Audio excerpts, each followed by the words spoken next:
Hello friends, welcome to AshVal Samayal.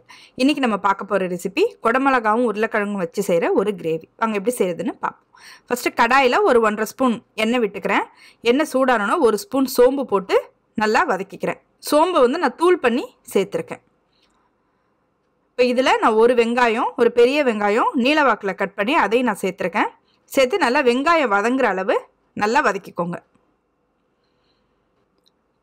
பாருங்க வெங்காயம் நல்லா வதங்கிடுச்சு.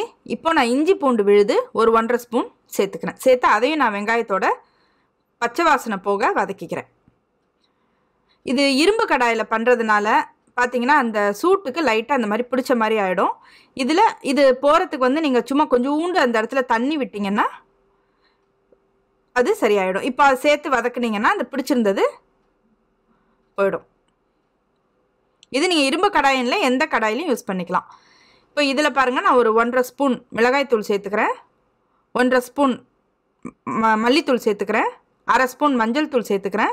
இதை நம்ம ட்ரையாக போடுறதுனால கொஞ்சம் தண்ணி விட்டு வதக்கிக்கிட்டிங்கன்னா அடியில் ஒட்டாமல் கரெக்டாக வந்துடும். பாருங்கள் அப்படியும் ஸ்லைட்டாக ஒட்டுது பாருங்கள். இது வந்து இரும்பு கடாயின்னு இல்லை, நீங்கள் எந்த கடாயில் பண்ணிங்கனாலும் இந்த மாதிரி வரும். அப்போது கொஞ்சோண்டு அந்த இடத்துல தண்ணி விட்டு நல்லா சேர்த்து வதக்குனிங்கன்னா அது வந்து போயிடும். பாருங்க இது நல்லா வதக்கி விட்டுக்கிட்டேன். மசாலாவும் நல்லா வெங்காயத்தோட கோட் ஆயிடுச்சு. இப்போ உப்பு சேர்த்துக்கிறேன். நான் ஒரு ஸ்பூன் உப்பு சேர்த்து அதையும் நல்லா வதக்கிறேன். மசாலாவை பொறுத்த வரைக்கும் வதக்க தான் டேஸ்ட் நல்லா இருக்கும். இப்போ நான் ஒரு 3 தக்காளி, மீடியம் சைஸ் தக்காளி, அதை நான் அரைச்சி இந்த மாதிரி பியூரியாக சேர்த்துக்கிறேன். இப்போ மூடி போட்டு ஒரு 5 நிமிஷம் விட்டுருங்க. அதுக்குள்ளேயே நம்ம ஒரு மசாலா, அதாவது தேங்காய் முந்திரி வச்சு ஒரு மசாலா ரெடி பண்ணிக்கலாம். இதில் நான் ஒரு 1/4 கப்பு தேங்காயும் ஒரு 5 முந்திரியும் போட்டு அரைச்சி எடுத்து வச்சுக்கிறேன். இப்போ பாருங்கள் அதுக்குள்ளேயும் தக்காளி நல்லா பச்சை வாசனை போக நல்லா வதங்கிடுச்சு. இப்போ நான் ஒரு 1.5 ஸ்பூன் கரம் மசாலா தூள் சேர்த்துக்கிறேன், 1 ஸ்பூன் ஜீரகத்தூள் சேர்த்துக்கிறேன். சேர்த்து நல்லா வதக்கி விட்டுக்கோங்க. மசாலாவை நம்ம எவ்வளோக்கு எவ்வளோ வதக்குறோமோ அவ்வளோக்கு அவ்வளோ கிரேவி டேஸ்ட்டாக இருக்கும். பாருங்கள் நல்லா வதங்கியிருக்கு. இப்போது நான் ஒரு 2 உருளைக்கிழங்கு க்யூப்ஸாக கட் பண்ணி அதையும் நான் சேர்த்துக்கிறேன். ஃபஸ்ட்டு நம்ம உருளைக்கிழங்கு மட்டும்தான் சேர்க்க போகிறோம், ஏன்னா அது வந்து வேகிறதுக்கு டைம் ஆகும். அதில் நான் ஒரு 1/4 கப்பு தண்ணி விட்டு இதை மூடி போட்டு ஒரு 8 நிமிஷம் விட்டுடுறேன். உருளைக்கிழங்கு வேகிறதுக்கு நம்ம விட்டுடுறோம். 8 நிமிஷம் நம்ம மூடி போட்டு வச்சுருந்தாலும் அப்பப்போ திறந்து நம்ம கிளறி விடணும். பாருங்கள் 8 நிமிஷம் கழித்து நல்லா உருளைக்கிழங்கு வெந்துருச்சு. மசாலாவும் நல்லா ரெடியூஸ் ஆகி எண்ணெய் பிரிஞ்சு வந்திருக்கு. இந்த ஸ்டேஜில் நம்ம ஒரு 2 கொடமிளகா, அதாவது சின்ன கொடமிளகா இருந்தால் 2 எடுத்துக்கோங்க, பெருசாக இருந்தால் 1 போதும். அதை நம்ம சேர்த்துக்கிறோம்.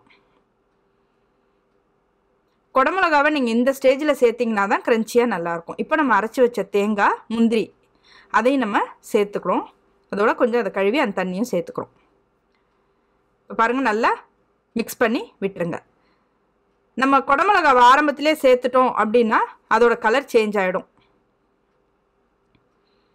பாருங்கள் மசாலாவை நல்லா மிக்ஸ் பண்ணி விட்டுட்டு ஒரு 5 நிமிஷம் மூடி வச்சுருங்க. பாருங்கள் மசாலா நல்லா கொதித்து சுண்டி வந்திருக்கு. இந்த ஸ்டேஜில் கூட உப்பு செக் பண்ணிவிட்டு உங்களுக்கு தேவைன்னா போட்டுக்கலாம். பாருங்கள் நல்லா சூப்பராக ரெடி ஆகிருக்கு. இப்போது இது நான் என்னுடைய அந்த எக் ஃப்ரைட் ரைஸ்க்காக நான் பண்ணுறதுனால கொஞ்சம் எக்ஸ்ட்ராவாக தண்ணி விட்டு இன்னும் ஒரு 5 நிமிஷம் நான் அதை கொதிக்க விட்டுக்கிறேன். இல்லை உங்களுக்கு வேண்டாம் அந்த கன்சிஸ்டன்சியே போதுன்னா நீங்கள் அதோட விட்டுக்கலாம். பாருங்கள் எனக்கு கரெக்டான கன்சிஸ்டன்சிக்கு நல்லா கொதித்து வந்துருச்சு. இப்போ என்கிட்ட ஸ்ப்ரிங் ஆனியன் இருந்தது, வெங்காயத்தால், அதை நான் சேர்த்துக்கிறேன்.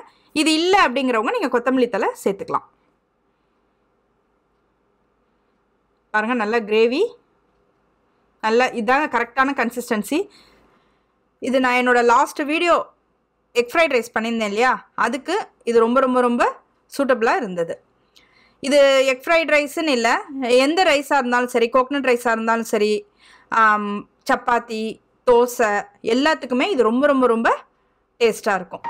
இதை நீங்கள் வீட்டில் செஞ்சு பாருங்கள், கண்டிப்பாக உங்களுக்கும் இது ரொம்ப பிடிக்கும். உங்களுக்கு இந்த வீடியோ பிடிச்சிருந்ததுன்னா லைக் பண்ணுங்கள், ஷேர் பண்ணுங்கள், கமெண்ட் பண்ணுங்கள். நீங்கள் ஃபஸ்ட் டைம் பார்க்குறவங்களா இருந்தால் கண்டிப்பாக என்னோட சேனலுக்கு சப்ஸ்கிரைப் பண்ணுங்கள். தேங்க்யூ.